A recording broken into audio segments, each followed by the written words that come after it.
নমস্কার, শুভ সন্ধ্যা। র্যাপিড টাইমসে আপনাদের সকলকে স্বাগত। সারাদিনের সমস্ত খবর নিয়ে আমি তিয়া। বাংলায় 6 কেন্দ্রে উপনির্বাচনে তৃণমূলের জয় জয়কার। মাদারিহাট, সিতাই, নৈহাটি, হারোয়া, মেদিনীপুর এবং তালড্যাংরায় বিজেপিকে পরাস্ত করে আসন দখল করল তৃণমূল। মাদারিহাট উপনির্বাচনে বিজেপি প্রার্থী রাহুল লোহারকে হারিয়ে জয়ী হলেন তৃণমূল প্রার্থী জয়প্রকাশ টোপ্পো। কোচবিহারের সিতাই বিধানসভা কেন্দ্রে বিপুল ভোটে জয়ী হলেন তৃণমূল প্রার্থী সঙ্গীতা রায়। মামাটি মানুষকে প্রণাম। রাজ্যের 6 কেন্দ্রে উপনির্বাচনের ফল প্রকাশের পর সোশ্যাল মিডিয়ায় বার্তা দিলেন মুখ্যমন্ত্রী মমতা ব্যানার্জি। রাজ্যের 6 কেন্দ্রে উপনির্বাচনের ফল প্রকাশের পর মানুষকে ধন্যবাদ জানালেন অভিষেক ব্যানার্জি। এক্স হ্যান্ডেলে লিখলেন, আমরা জমিদার নই, আমরা মানুষের পাহারাদার। 26-এ বিজেপি সরকার গঠন করবে, এমনটাই মন্তব্য করলেন বিজেপির রাজ্য সভাপতি তথা কেন্দ্রীয় মন্ত্রী সুকান্ত মজুমদার।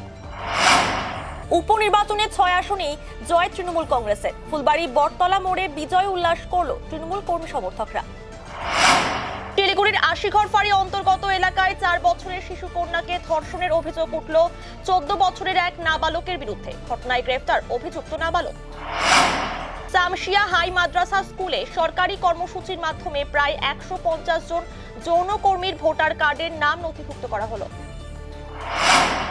বর্ডার গাভাস্কার ট্রফিতে 3-2-এ জিতবে ভারতীয় ক্রিকেট দল।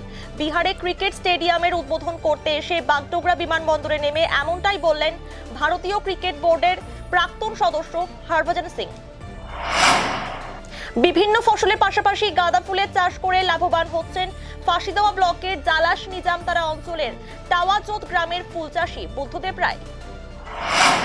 তেল চুরির অভিযোগে আইওসি রোড থেকে একজনকে গ্রেফতার করলো এনজেপি থানার পুলিশ। ধৃতকে আজ জলপাইগুড়ি আদালতে পেশ করা হয়। সারাদিনের সমস্ত খবরের আপডেট পেতে নজর রাখুন শিলিগুড়ি টাইমসে।